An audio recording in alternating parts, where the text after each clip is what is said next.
என்னுடைய நம்முடைய தொகுதியினுடைய பொறுப்பாளர் இருக்கக்கூடிய ஆறுமுகம் அவர்களும் சிறப்பாக சொல்லினார்கள். நம்முடைய அரசினுடைய திட்டமே ஒன்று கல்வி, இன்னொன்று மருத்துவம்.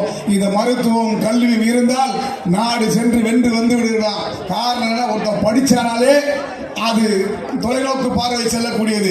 எப்படி கலைஞர் 2006 2011 தொலைநோக்கு பார்வையை கொண்டு வந்து தமிழ்நாட்டுக்கு சிறப்பு செய்தாரோ அதை போலவே நம்முடைய வரலாற்று சிறப்பு மிக்க முதலமைச்சர் அவர்கள் தமிழ்நாட்டின் மாணவர்களை படித்து ஒருவன் படித்தால் அவன் அனைத்தும் அனுபவித்து விடலாம், அனைத்து வகையில் வசதியாகி விடலாம், அவன் தரத்தை உயர்த்திக் கொள்ளலாம், அவன் பெற்றோரை நல்ல வழியில் கொண்டு வரலாம் எனக்கூடிய வகையில் நம்முடைய தமிழ்நாடு அரசு கல்வி மருத்துவம் இரண்டையும் இரண்டு கண்களாக பார்த்து கொண்டு இருக்கக்கூடியது. எனக்கு முன்னால் பேசியவர்கள் சொன்னது போல 1ஆம் வகுப்பிலிருந்து 5ஆம் வகுப்பு படிக்கக்கூடிய மாணவ மாணவியர்களுக்கு காலை சிற்றுண்டி கொடுத்தார். எந்த முதல்வர் நினைச்சாங்க? எந்த முதல்வர் நினைக்கல. ஒரே முதல்வர், தமிழ்நாடு முதலமைச்சர், வரலாற்று சிறப்பு மிக்க அண்ணன் தளபதி அவர்கள் தான் கொடுத்தாங்க. அதே போல பள்ளிக்கல்வி முடிச்சு உயர்கல்வி செல்லக்கூடிய மாணவர்களுக்கு மாதம் 1000 ரூபாய் கொடுத்தாங்க. யார் கொடுத்தாங்க?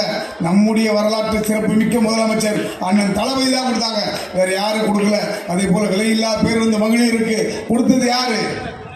நம்முடைய தளபதி தான். ஏன்? சொல்வதைத்தான் செய்வார், செய்வதைத்தான் சொல்வார். ஐயா கலைஞர் சொல்லாததையும் பல திட்டங்களை செய்தவர் அண்ணன் தளபதி அவர்கள்.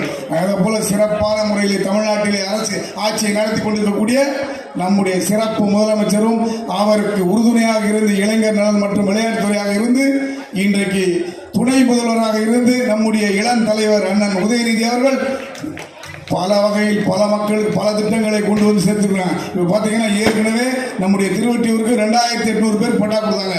இப்போ வரக்கூடிய நேரத்தில் 4000 பேருக்கு பட்டா கொடுத்தாங்க. அதிமுக ஆட்சி 10 வருஷம் இருந்தது. ஒருவருக்கு பட்டா கொடுத்தான்னு சொல்லுங்க. இது மக்கள் ஆட்சி இல்லாம பண்ணது. இன்னைக்கு இருக்கக்கூடிய மக்களுடைய ஆட்சி. சொன்னாங்க அது முடியுமா, சாத்தியப்படுமா, பட்டா கொடுக்க முடியுமான்னு வந்தா சொல்லுவாங்க. வந்தே மாதிரின்னு சொல்வதைத்தான் செய்வதைத்தான் சொல்லணும். அரசியல் நம்ம வரும்போது தேர்தல் வாக்குறுதியா கொடுத்தோம். என்ன கொடுத்தோம்? திமுக ஆட்சி வந்தா, இந்த திராவிட மாடல் ஆட்சி வந்தா, தளபதி ஆட்சி முதலமைச்சர் ஆனா பட்டா வழங்கும் சொல்லுவோம். சொன்னதைத்தான் செய்வோம், செய்வதைத்தான் சொல்லுவோம். கலைஞருடைய புள்ள சொன்னதை செய்கிறார். நாளைக்கு 13ஆம் தேதி வரக்கூடிய 13ஆம் தேதி 4000 பேருக்கு பட்டா வழங்குறாங்க. 2000 பேருக்கு மேடையில் வழங்குறாங்க.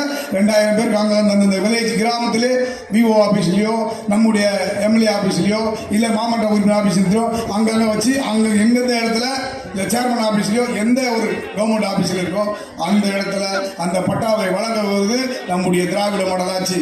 இந்த ஆட்சியை பற்றி குறை சொல்றதுக்கு அது எந்த ஏன்னா எதையுமே செய்யல. ஏதாவது